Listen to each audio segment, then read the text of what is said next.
Okay, hi everyone. So I'm going to show you quickly how to basically get around the question about what's due and what do I need to submit before the weekend so that I can have everything up to date and all the marks entered in order for my midterm mark to reflect my true achievement. So I'm here. I'm going to go into the course homepage. I'm going to click assessment. I'm going to go to Dropbox. And as you can see, in Dropbox, you have cycle 1. So there's the category, cycle 1.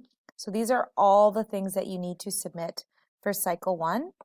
And then you scroll down as well. Here are all the things that needed to be submitted for cycle 2.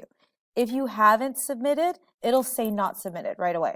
So you'll know right away whether it's been submitted or not submitted based on submitted versus not submitted little message that you get there. Now, I'm only assessing everything we've done in cycle 1 and 2 for your midterm marks, so don't worry about pending assignments in cycle 3.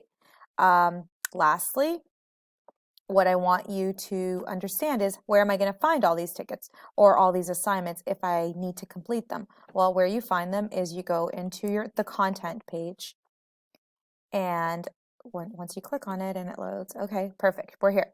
So you go into cycle 1 folder, and then you just look for those Dropbox assignments. So one of them would obviously be, I mean, there's a ton of them, not all of them need to be submitted, so you just need to look for them based on the date. The exit tickets that we were looking at, those are here. So daily exit tickets, there's 5 of them. These all need to be submitted. So that's pretty straightforward.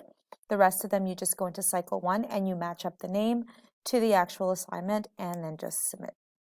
If you have any other questions, you can always ask during class or just shoot me an email.